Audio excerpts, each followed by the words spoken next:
नमस्कार साथियों, कैसे हैं आप लोग? आशा करता हूँ कि आप लोग बहुत अच्छे होंगे और अपनी पढ़ाई भी बहुत अच्छे से कर रहे होंगे। तो जो आप लोगों ने देखा है कि एएलपी सीबीटी 2 का जो एग्ज़ाम है, वो लगभग-लगभग और नज़दीक आ रहा है।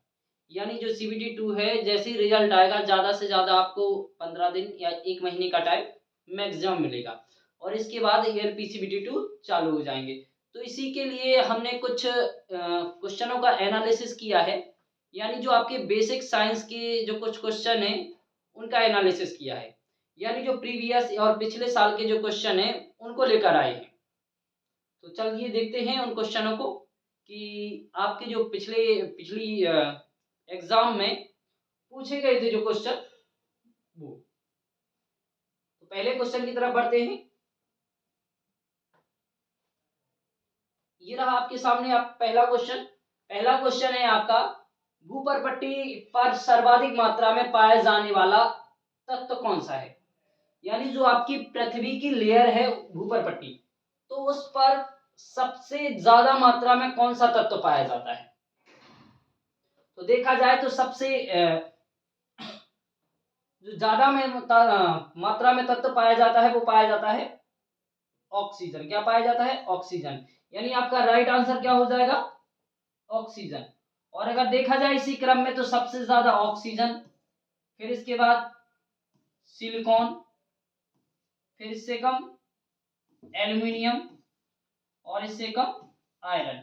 यानी ये इस क्रम में क्या पाया जाता है? ये तत्व पाए जाते हैं। यानी सबसे ज्यादा जो मात्रा में आपकी भूपर्पट्टी पर पाया जाने वाला तत्व कौन सा है? ऑक्सीजन। तो आपका राइट आंसर क्या हो जाएगा? Option number D. क्लियर है साथियों? अगले क्वेश्चन की तरफ बढ़ते हैं। अगला क्वेश्चन है निम्नलिखित में से कौन सा समुद्री प्रदूषक नहीं है? जो आपके ऑप्शंस हैं वो है ऑयल, प्लास्टिक, घुलित ऑक्सीजन, उपरोक्त सभी। तो देखिए सबसे पहले बात की जाती है समुद्र का प्रदूषक। प्रदूषक यानी जल को प्रदूषित करने वाले पदार्थ। तो ये देखिए ऑयल भी क्या करता है? आपको प्रदूषित करता है। प्लास्टिक भी क्या करता है? आपके जल को क्या करता है? प्रदूषित करता है। और जो आपकी रही बात किसकी? घुलित ऑक्सीजन, यानी जल में ऑक्सीजन घुल जाने से जल प्रदूषित नहीं होता है। तो आपका राइट आंसर क्या हो जाएगा? आपका राइट आंसर हो जाएगा ऑप्शन सी, घुलित ऑक्सीजन।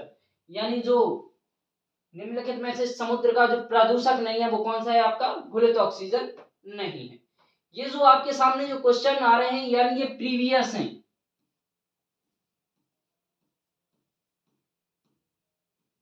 ये प्रीवियस हैं जो पिछले ALP CBT 2 ALP CBT 2 part A में जो आपसे पूछे गए थे ये वाले क्वेश्चन हैं, प्रीवियस ईयर। और आपके जो इसमें अभी एक क्लास और इसके बाद क्लासेस और आएंगी जिसमें आपको न्यूमेरिकल कराए जाएंगे।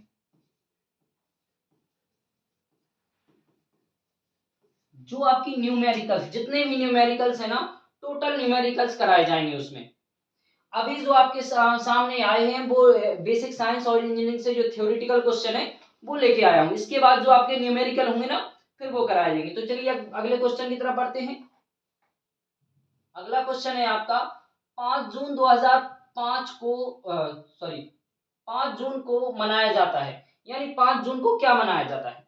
तो देखो ये आपके जो एक चैप्टर है आपका इन्वायरमेंट, तो इन्वायरमेंट से ये क्वेश्चन है और ये है 5 जून। यानी 5 जून को आपका मनाया जाता है विश्व पर्यावरण दिवस।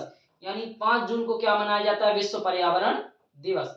यानी आपके जितने चैप्टर हैं हर चैप्टर से आपके क्वेश्चन देखने को मिलेंगे, जितने भी, चाहे ड्राइंग के हों, चाहे सेफ्टी हो, इन्वायरमेंट हो या बेसिक साइंस में जो आपके चैप्टर हैं वो भी पूछे जाएंगे। और साइंस में जो आपकी आएगी, साइंस में आएगी सिर्फ फिजिक्स। यानी फिजिक्स के जो चैप्टर होंगे हर उस चैप्टर से भर भर के क्वेश्चन आए, किसी से 2 किसी से 3। क्लियर है? तो अगले सवाल की तरफ बढ़ते हैं। तो यानी आपका राइट आंसर क्या हो जाएगा? विश्व पर्यावरण दिवस। अगला क्वेश्चन आपका है अच्छी हाउसकीपिंग, यानी अच्छी हाउसकीपिंग निम्नलिखित में से किसके लिए आवश्यक है? अच्छी हाउसकीपिंग मतलब अच्छी सेफ्टी या सुरक्षा की बात होती है। तो आपके ऑप्शन है आपके सामने, वर्क परमिट, खराब सुरक्षा व्यवस्था, यानी इसमें तो पहले क्या कर दिया गया है, खराब सुरक्षा। पुअर सिक्योरिटी यानी कमजोर सुरक्षा। मशीन गार्ड, तो आपके सामने ये दिख रहा है अच्छी सुरक्षा व्यवस्था। तो आपका राइट आंसर क्या हो जाएगा? आपका राइट आंसर जो हो जाएगा, राइट आंसर वो हो जाएगा आपका गुड सिक्योरिटी सिस्टम, यानी अच्छी सुरक्षा व्यवस्था अच्छी हाउसकीपिंग के लिए आवश्यक है। क्लियर है साथियों? अगले क्वेश्चन की तरफ बढ़े। तो अगला जो क्वेश्चन है आपका, एक अश्व शक्ति इक्वल, यानी एक एचपी बराबर कितना होता है, कितना वाट होता है, ये आपसे पूछा गया। तो आपका 1 एचपी इक्वल टू 746 वाट क्या होता है? एक एचपी बराबर 746 वाट होता है। तो आपका राइट आंसर क्या हो जाएगा? आपका राइट आंसर हो जाएगा 746 वाट। ए क्लियर है साथियों? अगले क्वेश्चन की तरफ बढ़ते हैं। अगला क्वेश्चन है यदि किसी इकाई में एक या अधिक चल भाग हैं तो चल भागों की चरम स्थितियों का संकेत निम्नलिखित में से कौन सा है? अब बात करते हैं आपकी चल भाग की। तो हमने आपको रेखाएं पढ़ाई थी, तो उन रेखाओं में आपकी जो रेखाओं के नाम थे वो है आपके ए बी सी डी ई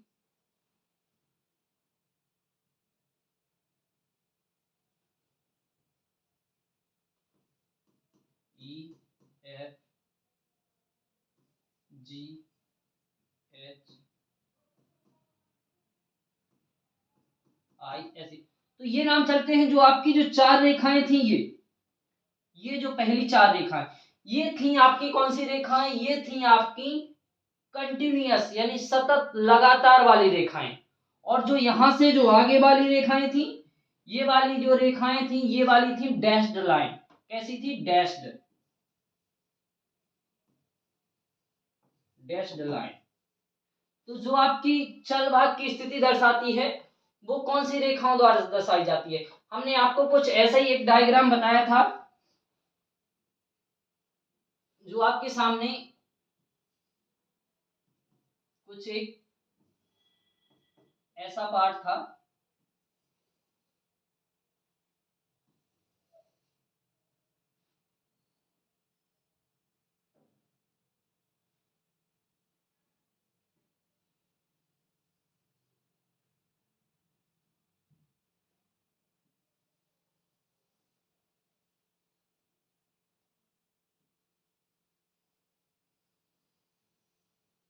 ये कुछ ऐसा पार्ट था और अभी यहाँ है, तो ये कुछ समय बाद क्या होगा?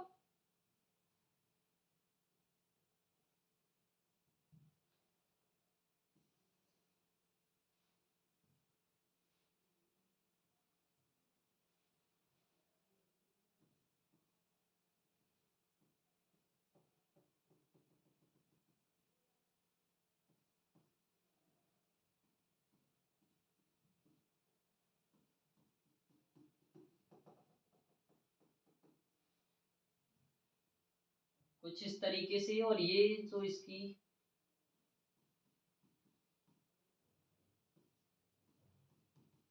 कुछ इस तरीके से। तो ये जो किया जाता था ये डबल डैश्ड लाइन, कौन सी लाइन से? डबल डैश्ड, यानी जो आपकी लाइन रहती थी वो कैसी रहती थी? एक single line, double dash, single line, double dash. इस तरीके की लाइन से क्या किया जाता था? इसको प्रदर्शित किया जाता था। तो इस तरीके से इसको प्रदर्शित किया जाता था, यानी आपका राइट आंसर क्या हो जाएगा? आपका सॉरी, ये राइट आंसर हो जाएगा, राइट आंसर हो जाएगा आपका लंबे डैश युक्त दोगुने, लंबे डैश युक्त दोगुने डॉट। तो आपका राइट आंसर है thin thin line with double dash dot with long dash. Clear है साथियों? अगले क्वेश्चन की तरफ बढ़ते हैं। आपका अगला क्वेश्चन जो है, अगला क्वेश्चन है किसी प्रणाली में भेजी जानी ऊष्मा को मापा जाता है।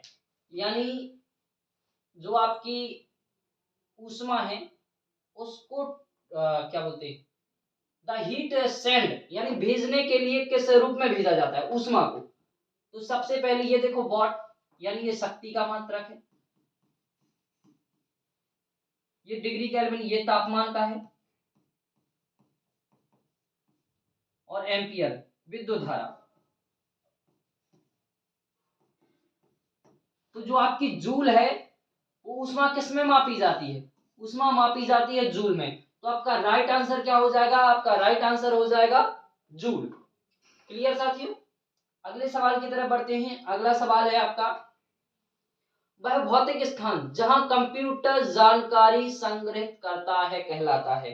अब देखिए आपके एएलपी सीवीटी 2 में कुछ क्वेश्चन लगभग 3-4 क्वेश्चन, 5 कभी कभार 5 भी बन जाते हैं, वो आपके आने हैं कंप्यूटर से।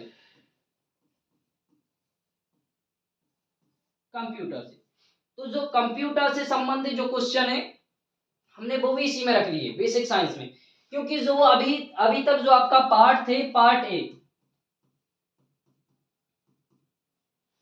ए, तो पार्ट ए जो बताया जा रहा था कि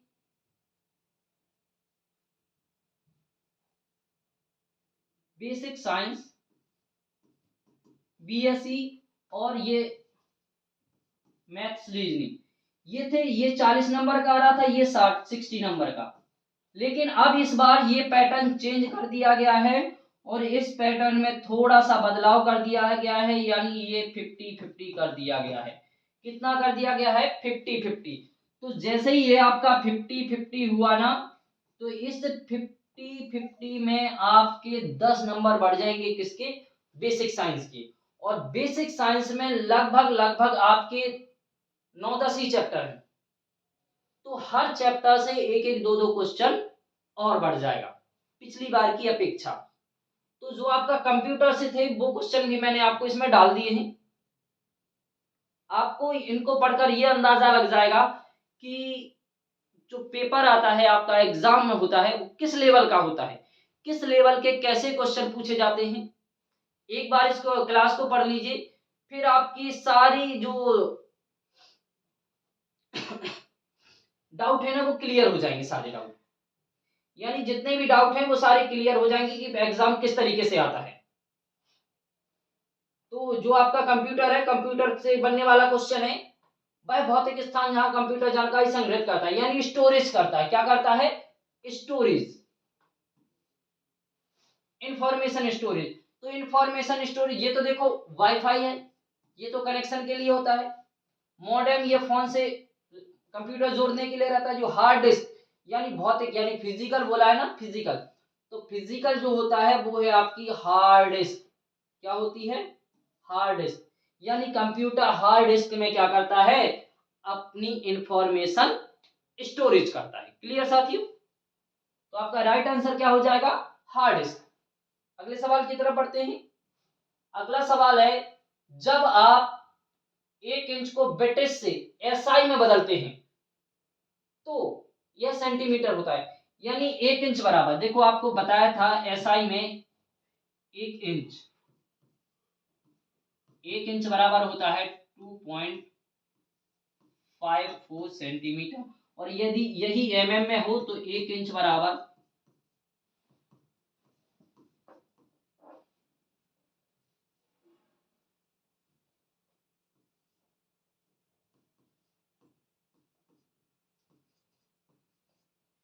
तो आपका राइट आंसर क्या, सॉरी, ये आपका 1 इंच बराबर क्या हो जाएगा, 2.54 सेंटीमीटर।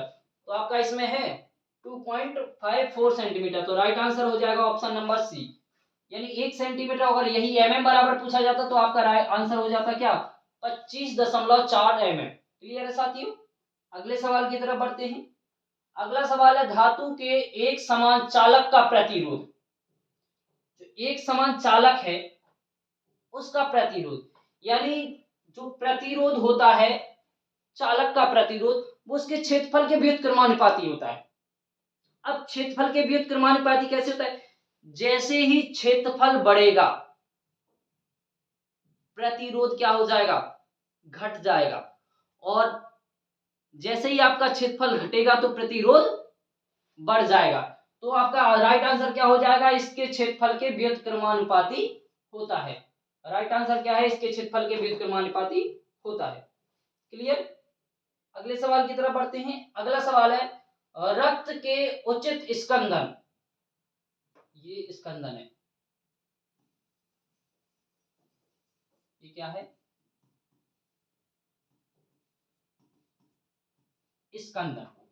यानी रक्त के उचित स्कंदन क्लॉटिंग के लिए निम्नलिखित में से किस विटामिन की आवश्यकता होती है? यानी ब्लड क्लॉटिंग, यानी ब्लड को जमाने के लिए। अब आपको ये लग रहा होगा ये क्वेश्चन, ये तो बायोलॉजी का क्वेश्चन है, तो ये बायोलॉजी से संबंधित नहीं है, ये आपका इन्वायरमेंट से क्वेश्चन है। इन्वायरमेंट में आपकी लगभग हल्की फुल्की साइंस पूछ ली जाती है, जिसमें मानव बॉडी से संबंधित या फिर विटामिन वगैरह ये सारे इसमें इन्वायरमेंट में पूछ लिए जाते हैं। तो आपकी कौन सा विटामिन आवश्यक है? तो आपका विटामिन के ब्लड क्लॉटिंग के लिए आवश्यक है। क्लियर है साथियों? अगले सवाल की तरफ बढ़ें। अगला सवाल आपका है निम्नलिखित में से उस पदार्थ की पहचान करें जिसकी विशिष्ट ऊष्मा धारिता उच्चतम होगी। विशिष्ट ऊष्मा यानी स्पेसिफिक हीट। स्पेसिफिक हीट जो आपकी रहेगी वो आपकी इनमें सबसे ज्यादा जो रहेगी वो रहेगी पानी की, यानी वाटर की रहेगी। और वाटर से जो रहती है इसकी करीब 2.4 किलो कैलोरी, और इसकी रहती है इसका हाफ 2.1 किलो कैलोरी। इसकी शायद 2 पॉइंट कुछ होती है और इसकी भी। तो ये आपकी जो सबसे ज्यादा ऊष्मा रहेगी ना, विशिष्ट ऊष्मा, वो आपकी रहेगी किसकी? वाटर की। तो आपका राइट आंसर क्या हो जाएगा? आपका राइट आंसर हो जाएगा वाटर, यानी पानी। पानी की विशिष्ट ऊष्मा अधिक होती है। क्लियर साथियों? अगले सवाल की तरफ बढ़ें। अगला सवाल है आपका 77 डिग्री फ़ारेनहाइट निम्नलिखित में से किसके बराबर है? तो ये क्वेश्चन, यानी ये जो टेम्परेचर से क्वेश्चन है, इस टेम्परेचर से हर बार एक या दो क्वेश्चन पूछे ही जाते हैं और हर शिफ्ट में पूछे जाते हैं। तो देखते हैं इनका जो संबंध है सेल्सियस में, तो C बराबर C/100 F माइनस 32/180 डिग्री। ये क्या रहता है? इन दोनों में संबंध रहता है।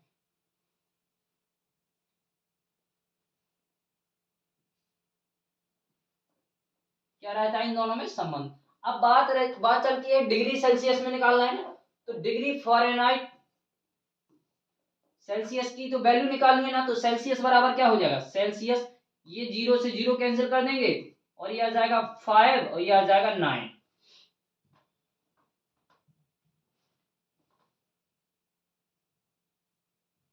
तो यहां आपका क्या बचेगा? Degree Celsius upon 5 equal F की 77 माइनस 32/9।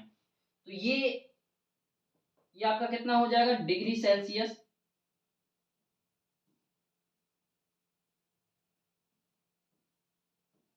5 इक्वल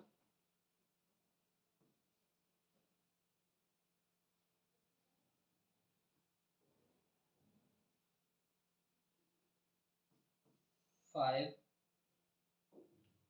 और ये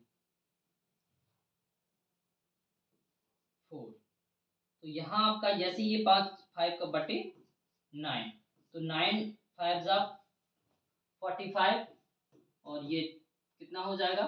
25 डिग्री सेल्सियस। तो आपका राइट आंसर क्या हो जाएगा? राइट आंसर हो जाएगा आपका ऑप्शन नंबर बी, यानी 25 degree Celsius. 77 degree Fahrenheit 25 degree Celsius के बराबर होता है। क्लियर है साथियों? अभी इससे और भी सवाल बनेंगे, हम इसका एक टॉपिक लेके आएंगे पूरा फुल, जितने भी रिलेशन है ना टेम्परेचर के सारे रिलेशन आपके एक ही बार में करवा देंगे। जैसे आपका फ़ारेनहाइट हो गया, रीमर हो गया, केल्विन हो गया और सेल्सियस हो गया, इन चारों को एक साथ संबंध में एक टॉपिक लेके आएंगे, उस पे आपके जितने भी क्वेश्चन सारे क्वेश्चन सॉल्व करवा देंगे। क्लियर है साथियों? अगले सवाल की तरफ बढ़े तो अगला सवाल है आपका, दी गई किसी भी वस्तु के ऑक्सिलरी व्यू की अधिकतम संख्या कितनी होती है। देखो आपने अभी तक जो व्यूज ऑक्सिलरी व्यूज हैं वो पढ़े हुए हैं, तो आपको देखना है ये कुछ इस तरीके से प्लान होते हैं।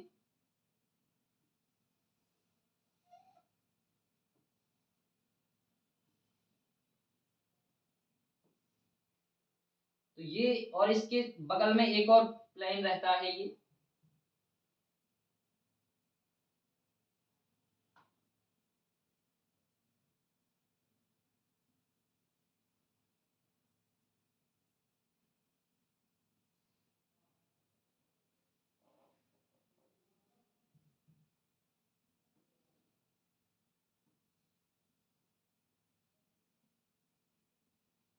और इसके बीच में एक और यहाँ प्लेन रहता है,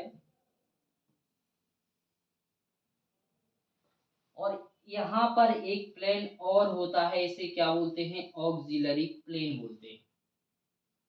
तो यानी ये तीनों प्लेन हैं, ये तो एक दूसरे के 90 डिग्री पर रहते हैं, यानी एक दूसरे के परपेंडिकुलर होते हैं। और ये जो तीसरा चौथा जो आपका प्लेन है वो ऑक्सिलरी प्लेन है, यानी इस प्लेन में व्यू की जो संख्या होती है वो आपके अनंत होती है। कितनी होती है? अनंत होती है। यानी ये आपको प्लेन अभी एक टॉपिक आएगा उसमें आपको पूरा क्लियर कर दिया जाएगा। क्लियर है साथियों? तो आपका राइट आंसर क्या हो जाएगा? अनंत। अगले सवाल की तरफ बढ़े। अगला सवाल है, निम्नलिखित में से कौन सा तृतीय श्रेणी का उत्तोलक नहीं है।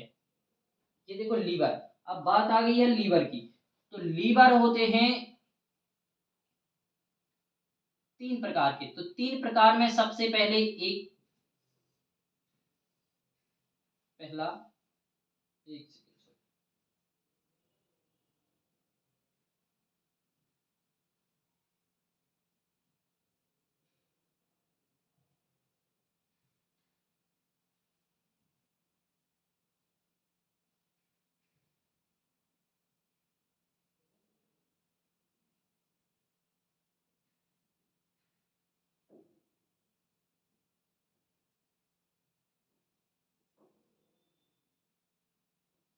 ये तीन तरीके के क्या होगा लीवर।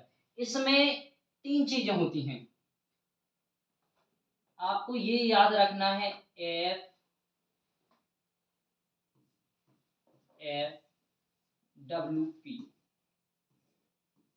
ठीक है, अब इस एफ डब्ल्यू पी में ये सबसे पहले बीच में क्या होता है, यहाँ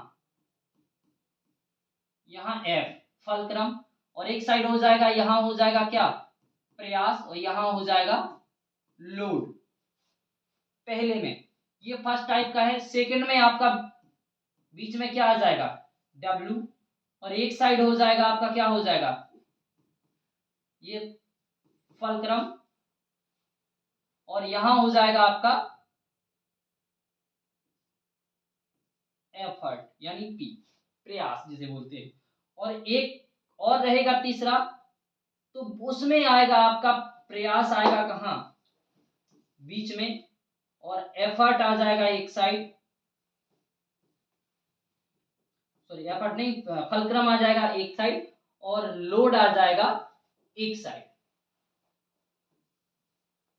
ये आपके तीन तरीके से होते हैं। तो ए आपको याद रखना है एफ डब्ल्यू पी, यानी तीनों तरीके से सीक्वेंस। सबसे पहले वाले में जो आएगा वो आपका क्या आएगा, पहले वाले में आएगा फलक्रम बीच में, दूसरे वाले में लोड बीच में, तीसरे वाले में क्या आता है, एफर्ट बीच में। तो ये जो तृतीय उत्तोलक है यानी ये रहता है फिक्स बिंदु, फलक्रम यानी वह बिंदु जो आपको फिक्स रहता है। तो फिक्स रहने वाला जो बिंदु है उसमें एक पॉइंट पर क्या रहता है, फिक्स रहता है। तो जो आपका एक पहिए का ठेला होता है उसमें फलक्रम बीच में नहीं, सॉरी फलक्रम कहाँ होता है, बीच में होता है। तो आपका जो राइट आंसर हो जाएगा वो क्या हो जाएगा, राइट आंसर हो जाएगा एक पहिए का ठेला। यानी ये तीनों क्या हैं, ये आपके तृतीय श्रेणी के क्या हैं, उत्तोलक हैं, यानी तृतीय श्रेणी के लीवर हैं। और ये जो आपका चौथा है ये आपका तीसरी श्रेणी का उत्तोलक नहीं है। तो आपका राइट आंसर क्या हो जाएगा, राइट आंसर हो जाएगा ए, यानी एक पहिए का ठेला। क्लियर है साथियों। और रही बात इनकी लीवर की, तो लीवर के लिए अगली जो आपकी क्लास आएगी वो लीवर की होगी, जिसमें पूरे लीवर और लीवर से बनने वाले क्वेश्चन सभी बिल्कुल एकदम से क्लियर कर दिए जाएंगे। जितने भी उनसे बनने वाले सवाल हैं अपन लोग उनको पढ़ेंगे, उनसे बनने वाली थ्योरी है वो भी क्लियर करेंगे। ठीक है साथियों, तो आगे बढ़े। अगला जो सवाल है आपका, किसी आइसोमेट्रिक दृश्य का उपयोग करते समय आप अपने आरेख वक्रों 3 अक्षों पर रेखांकित करते हैं जो एक दूसरे के कोण पर स्थित होते हैं। देखो कुछ आपको एक आकृति दिखाते हैं।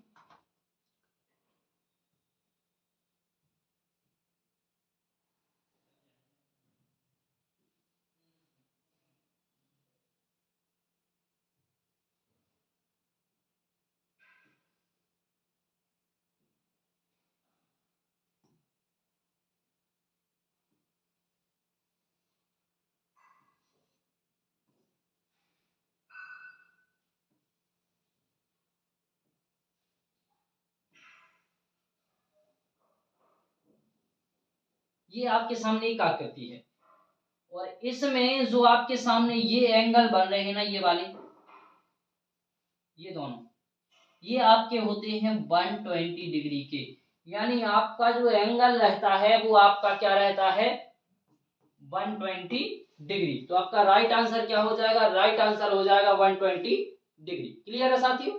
अगले सवाल की तरफ बढ़ते हैं। अगला जो सवाल है आपका, उठाए गए भार और लगाए गए बल, सॉरी उठाए गए भार और लगाए गए प्रयास के अनुपात को क्या कहते हैं। यानी जो आपका उठाया गया वेट और लगाया गया प्रयास, एफर्ट, इनके अनुपात को क्या कहते हैं, तो इनके अनुपात को कहते हैं आपको मैकेनिकल एडवांटेज, यानी यांत्रिक लाभ कहा जाता है। क्लियर है साथियों। तो अगले सवाल की तरफ बढ़े। अगला सवाल आपका है, विद्युत धारा को किसका प्रवाह माना जाता है, विद्युत धारा को किसका प्रवाह माना जाता है। तो आपको बता दें कि विद्युत धारा जो होती है वो आवेश, और आवेश पर आपके दो प्रकार के क्या रहते हैं, चार्ज, एक तो पॉजिटिव चार्ज और एक निगेटिव चार्ज। तो जो आपकी विद्युत धारा होती है वो पॉजिटिव चार्ज के साथ साथ क्या होती है, बहती है। और जो आपका निगेटिव चार्ज होता है तो निगेटिव चार्ज की विपरीत दिशा में क्या होती है, विद्युत धारा बहती है। तो आपका क्या हो जाएगा, पॉजिटिव चार्जेस, यानी पॉजिटिव चार्ज का जो प्रवाह होगा वही आपकी किसका होगा, वही आपकी विद्युत धारा का प्रवाह होगा। तो आपका राइट आंसर क्या हो जाएगा, राइट आंसर हो जाएगा पॉजिटिव चार्जेस। क्लियर है साथियों। अगले सवाल की तरफ बढ़े। अगला सवाल है आपका, कंप्यूटर को तार संयोजित कनेक्शन वाले नेटवर्क से जोड़ने का सर्वाधिक आम तरीका, यानी जो आपका कंप्यूटर है या लैपटॉप है इसको इंटरनेट कनेक्शन के लिए वायर कनेक्शन, सबसे पहले आपने देखा होगा एक जो कनेक्शन है जैसे वाईफाई है, लैन है या इंटरनेट है, ये तो आपके तीनों हैं, ये आपके वायरलेस हैं। कैसे हैं, वायरलेस।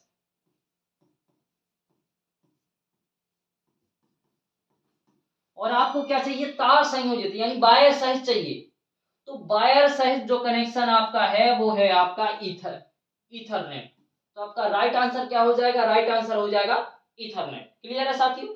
अगले सवाल की तरफ बढ़े। अगला जो सवाल आपका है, अगला सवाल है आपका, चंद्रमा पर गुरुत्व जनित त्वरण, पृथ्वी के गुरुत्व जनित त्वरण का 1/6 है, तो पृथ्वी पर 12 न्यूटन भार वाली वस्तु का भार चंद्रमा पर कितना होगा। ये देखो, ये आपका न्यूमेरिकल आ गया, लेकिन फिर भी चलो सॉल्व करवा देते हैं। तो जो आपका पृथ्वी सॉरी चंद्रमा का गुरुत्वाकर्षण,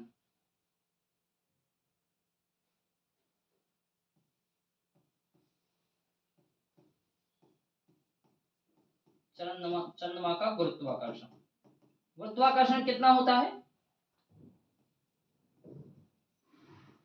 पृथ्वी का 1/6। तो जो आपका इसमें भार होगा ना, तो भार बराबर, भार कितना आएगा, ये भार आएगा कितना, 12 न्यूटन का है, तो 12 न्यूटन 1/6 इंटू, तो 6 2 जा 12 और ये 2, यानी भार कितना न्यूटन रहेगा चंद्रमा पर, तो आपका 2 न्यूटन भार रहेगा कहां पर, चंद्रमा पर। तो आपका राइट आंसर क्या हो जाएगा, राइट आंसर हो जाएगा ऑप्शन नंबर बी, यानी 2 न्यूटन। क्लियर है साथियों। अगले सवाल की तरफ बढ़े। अगला सवाल है 1 किलोवाट घंटा KWH बराबर कितना जूल होता है। 1 KWH 1 KWH बराबर, आपने ये वाला क्वेश्चन बहुत बार पढ़ा होगा, ये 3.6 इंटू 10 की पावर 6 जूल होता है। क्या होता है, जूल होता है। तो आपका राइट आंसर क्या हो जाएगा, 3.6 इंटू 10 की घाते 6 जूल। क्लियर है साथियों। अगले सवाल की तरफ बढ़े। ये क्वेश्चन ये आपका गलत है, यहाँ पर टाइपिंग में थोड़ी मिस्टेक हो गई, यहाँ पे होना चाहिए 21 और ये आपका आ रहा है 22। एक दृश्य, एक ऑर्थोग्राफिक दृश्य जिसके ललाट, क्षैतिज या प्रोफाइल विमान के अलावा किसी अन्य विमान पर प्रक्षेपित किया जाता है, तो इसका आपका जो राइट आंसर हो जाएगा, राइट आंसर हो जाएगा आपका ऑक्सिलरी व्यू, ऑक्सिलरी यानी सहायक। क्लियर है साथियों। अगले सवाल की तरफ बढ़े। अगला जो सवाल है, एक आदर्श गैस का घनत्व आधा करके 2 गुना किया जा सकता है, यानी घनत्व को आधा कर दिया जाए तो किसको 2 गुना कर दिया जाना चाहिए, तो आपका जो है एब्सोल्यूट टेम्परेचर, यानी टेम्परेचर को 2 गुना किया जा सकता है। घनत्व को आधा करने पर टेम्परेचर को क्या किया जा सकता है, 2 गुना किया जा सकता है। क्लियर है साथियों। अगले सवाल की तरफ बढ़े। तो अगला सवाल है आपका, विद्युत धारा के एक निरंतर और बंद पथ को, यानी निरंतर यानी लगातार, और बंद क्लोज यानी जो परिपथ होता है, तो उस परिपथ को हम लोग विद्युत परिपथ कहते हैं। क्या कहते हैं, ऐसे परिपथ को विद्युत परिपथ कहते हैं। तो आपका जो राइट आंसर हो जाएगा, तो राइट आंसर आपका हो जाएगा विद्युत परिपथ। क्लियर है साथियों। अगले सवाल की तरफ बढ़े। अगला सवाल है आपका, वायुमंडल के उच्चतर स्तरों पर मौजूद ओजोन का उत्पाद है। ओजोन जो गैस है, एक आपकी वायुमंडल से ऊपर एक लेयर पाई जाती है, उस लेयर में कौन सी गैस है, ओजोन गैस। और उस ओजोन गैस पर जब पराबैंगनी किरणें पड़ती हैं, तो ओजोन गैस ऑक्सीजन में टूट जाती है। किस में टूट जाती है, ऑक्सीजन में टूट जाती है। और ऑक्सीजन में टूटने के कारण क्या होता है आपका, हीलियम पर पराबैंगनी किरणों के प्रभाव, ये आपका गलत है। नाइट्रोजन पर पराबैंगनी विकिरण के प्रभाव नहीं, ये आपका हाइड्रोजन पर नहीं, ऑक्सीजन पर पराबैंगनी विकिरण के प्रभाव से क्या होता है, तो आपका राइट आंसर हो जाएगा ऑप्शन नंबर डी, यानी जो ऑक्सीजन का निर्माण होता है वो किस पर, पराबैंगनी, ओजोन पर पराबैंगनी किरणों के पड़ने से जो ओजोन है वो आपकी ऑक्सीजन में टूट जाती है। क्लियर है साथियों। अगले सवाल की तरफ बढ़े। अगला सवाल है, डायोड में धारा का प्रवाह होता है, यानी जो डायोड है आपने देखा होगा कुछ इस तरीके से रहता है।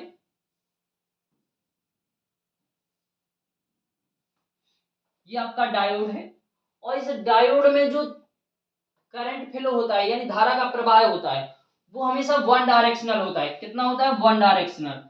और ये किस दिशा में होता है? ये आपका इसी दिशा में होता है जैसा आपको ये दिख रहा है। और ये रिवर्सिबल नहीं होता है, यानी करंट इस साइड से फ्लो नहीं होता है। तो ये आपका राइट आंसर क्या हो जाएगा? केवल एक दिशा में जो धारा का प्रवाह होता है वो वन डायरेक्शनल होता है। क्लियर साथियों? अगले सवाल की तरफ बढ़े। अगला सवाल है विद्युत प्रतिरोधकता के लिए एसआई इकाई, यानी प्रतिरोध। विद्युत प्रतिरोध, जो प्रतिरोध का मात्रक जो होता है वो आपका क्या होता है? प्रतिरोध का मात्रक होता है ओम मीटर। क्या होता है? ओम मीटर। तो आपका राइट आंसर क्या हो जाएगा? राइट आंसर हो जाएगा ओम मीटर। क्लियर है साथियों? अगले सवाल की तरफ बढ़े। अगला सवाल जो आपका है, एसिटिलीन गैस के सुरक्षित भंडारण और उपयोग के लिए उसे किया जाता है में विघटित, यानी भंडारण के लिए, भरने के लिए उसे किस में विघटित किया जाता है? तो जो आपकी एसिटिलीन गैस होती है वो एसीटोन में क्या हो जाती है? परिवर्तित हो जाती है। किसमें हो जाती है? एसीटोन में परिवर्तित हो जाती है। तो आपका राइट आंसर क्या हो जाएगा? राइट आंसर हो जाएगा एसीटोन। क्लियर है साथियों? अगले सवाल की तरफ बढ़े तो आपका अगला सवाल है -200 डिग्री सेल्सियस फ़ारेनहाइट, यानी अभी आपने जो क्वेश्चन एक सॉल्व किया था वो किया था फ़ारेनहाइट से, किसमें? सेल्सियस में। अब किसमें आ गया? सेल्सियस से आया है आपका फ़ारेनहाइट में कन्वर्ट करना। तो ये जो क्वेश्चन मैंने आपको पहले ही बताया था कि इस टॉपिक से एक या दो क्वेश्चन हर शिफ्ट में देखने को मिलते हैं। तो देखिए इस क्वेश्चन को सॉल्व करते हैं अपन लोग। 200 degree Celsius, sorry -200 degree Celsius. तो आपका ये कुछ फॉर्मूला क्या था आपका? C/100 equal F -32/180। ये आपका कुछ इस तरीके से हो रहा था। तो आपका यहाँ आ रहा था 5, यहाँ आ रहा था 9, यहाँ आपका -200। ठीक है, और यहाँ 5, ये आपका कितना है? फ़ारेनहाइट में आपको करना है।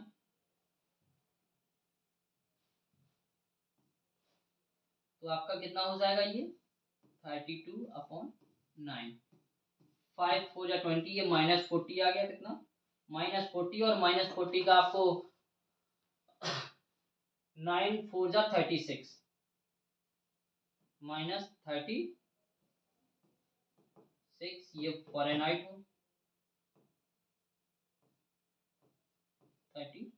तो ये साइड आएगा तो ये हो जाएगा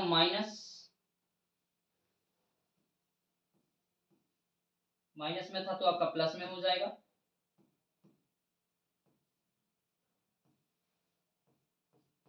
फ़ारेनहाइट, ये 62 माइनस करेंगे तो -328 डिग्री फ़ारेनहाइट, यानी फ़ारेनहाइट बराबर आ जाएगा आपका -328 डिग्री फ़ारेनहाइट। तो आपका राइट आंसर क्या हो जाएगा? राइट आंसर हो जाएगा ऑप्शन नंबर बी। क्लियर है साथियों?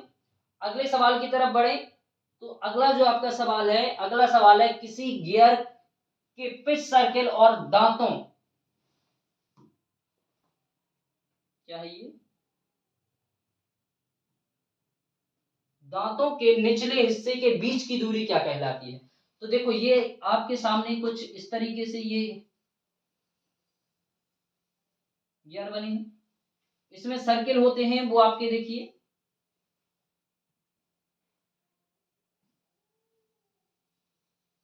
एक ये सर्किल रहता है,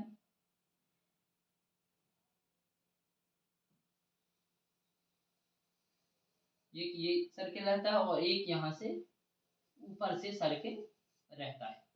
तो ये 3 सर्किल होते हैं गियर में, और ये बिल्कुल ऊपर नहीं रहता, थोड़ा सा नीचे रहता है। तो इसका ये इनके जो नाम है, ये कहलाता है अडेंडम सर्किल,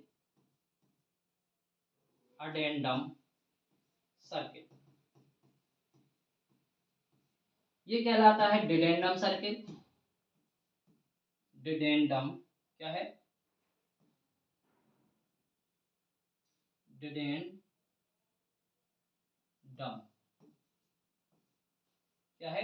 डिडेंडम, डिडेंडम सर्किल। और ये जो तीसरा सर्किल होता है, ये वाला सर्किल, ये आपका कहलाता है पिच सर्किल। क्या कहलाता है? Pitch circle. तो जो आपके ये 3 सर्किल हो गए, और इन 3 सर्किल में ये जो दूरी रहती है, ये वाली दूरी, ये वाली दूरी, और यहां से ये वाली दूरी, तो इन दोनों दूरियों को क्या कहा जाता है? इसको कहा जाता है अडेंडम, अडेंडम। और इसको कहा जाता है डिडेंडम। क्या कहा जाता है? डिडेंडम। तो आपसे क्वेश्चन क्या किया गया है? किसी गियर के पिच सर्किल और टूथ के निचले हिस्से की बीच की, यानी निचला हिस्सा कौन सा हो गया? ये वाला। तो इन दोनों के जो बीच की दूरी होगी, ये वाली, इसको क्या कहेंगे? डिडेंडम। तो आपका राइट आंसर क्या हो जाएगा? राइट आंसर हो जाएगा डिडेंडम। क्लियर है साथियों? ये जो कुछ क्वेश्चन थे, ये आपके प्रीवियस ईयर क्वेश्चन थे, जो हमने कुछ करवा दिए हैं। अब इसमें जो बाकी क्वेश्चन रह गए थे, वो आपके न्यूमेरिकल्स थे। तो न्यूमेरिकल्स की क्लास अलग से होगी आपकी, जिसमें आपको प्योर बिल्कुल जितने भी सारे न्यूमेरिकल्स हैं वो सभी करवाए जाएंगे। और अभी ये एक शिफ्ट का है, यानी 21 जनवरी की फर्स्ट शिफ्ट है ये। तो आपको सेकंड शिफ्ट एक एक करके धीरे धीरे करके सारी शिफ्टें कवर करवा दी जाएंगी। क्लियर है? तो अगर आपको हमारी क्लास अच्छी लगी हो तो चैनल को सब्सक्राइब कर लें और बेल आइकन जरूर दबा दें, क्योंकि जो इसकी अगली क्लास आएगी ना, उसकी नोटिफिकेशन आप तक सीधे ही पहुंच सके। जय हिंद साथियों।